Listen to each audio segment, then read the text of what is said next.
Kyle Ferguson, Senior Lecturer at Ulster University, and I coach with a number of local clubs as well.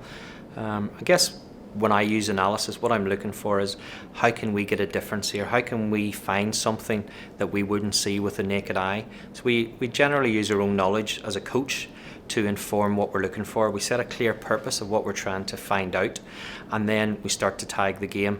But that's when we have to take our coach's hat off and tag things objectively and trust the process. Trust that the statistics we're trying to find will generate information that are important. Then we look at them back and we can clearly see, instead of having to watch a 90-minute football match, we're looking at very clear trends. For example, if I looked at final third entries or attacking zone entries, I'm looking at how many opportunities were created, how many times we give the ball away needlessly, how many times we're forced to give it away, and those three things alone will give me points to coach. So I'm either coaching on, let's try and improve where we created the opportunities, why did they create those opportunities and who was moving in which direction, how did it happen, then break down the opportunities where we give the ball away needlessly. Was that because we didn't have the movement? Was it because of an individual technical error? And we can work on that and we can create individual action plans. And then finally, where we've been forced to give it away, what could we have done 5-10 seconds before to avoid that? So I'm trying to identify key moments in time linked to our purpose and how we coach. And if I can identify those key moments in time, I can go back 5 seconds, 10 seconds and look at the build-up play and ask those questions clearly for me are what did happen, what could happen and what should happen. And if I can get my players to identify that, I know they can problem solve better on the pitch.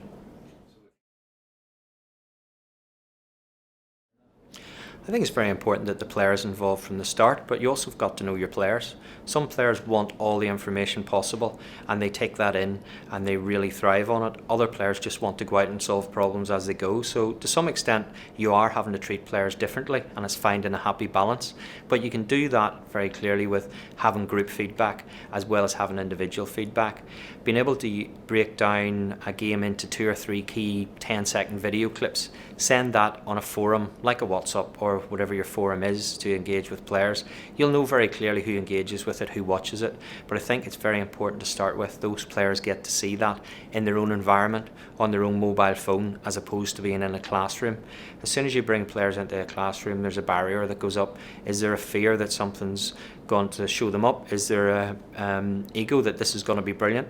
Let them see it in their own environment, watch it 2 or 3 times and then start to use questions. My philosophy would be that players are involved in it and they problem solve and we're guiding them to solve their own problems as opposed to telling them and solving their problems for them. I think analysis and video analysis is a great tool to guide players and help them solve their own problems. Ultimately they're on the pitch themselves and they have to work things out as they go, so being able to reflect in action, that's really what I would try to get my players to do. Yeah, I think training analysis is probably more important than match analysis. I can't stop a match and say, come and have a look at this in the iPad, but I can stop a training session. I can set a training session up and bring players in and out to have a look right away on the video and then send them straight back in with their own thoughts to go and identify that and problem solve as they go. Being able to identify it on a video and then put it straight into action is a great way for players to learn. And I think even being able to tag training sometimes, I would tend to set up 2 to 3 drills and repeat them maybe once a month or once every 6 weeks and tag those drills. It could be a shooting drill to look at how many times I've had shots on target, how many were goals, and then repeat that drill on a regular basis under different conditions. I can start to see what things are like in matches compared to training sessions, and it might help me adjust or make my training more intense, or I might need to change the tactics we're using based on weather, for example, and how that can fit for the player.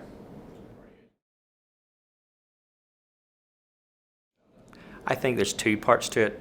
The first is what are the 2 most important things you want to do with your players in attack? What are the 2 most important things you want to do in defence? And what are the 2 most important things you want to do in the transition? And if we can identify that strategy or philosophy that a coach uses, we can start to set our tagging template up around that very purposeful events.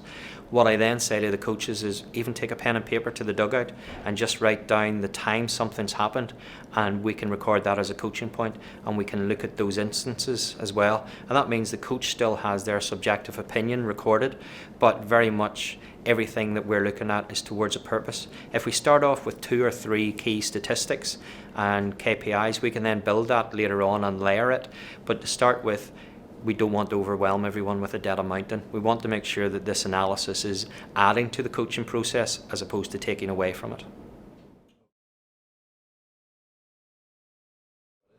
Yeah, I think to start with, we want key moments in time that are very obvious about coaching points. So if we did say, for example, we have coaching zone entries, and we notice that 30% of the time we're giving the ball away, that's a key area for me to look at as an analyst. What the coach wants to see is 2 or 3 examples.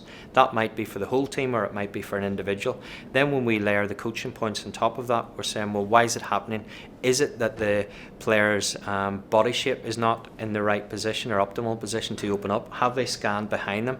So if we can incorporate those coaching points of being able to receive the ball on your back foot, having scanned and opened up into space, then we might be able to see an improvement. So we're able to create a baseline first of all, and then we put a coaching intervention in place. So it may be a coaching drill, a keep ball exercise where we're trying to constantly reinforce, receive the ball in the back foot, and before you receive it, scan over your shoulder. Then over a period of weeks, we can identify, has that coaching session made a difference?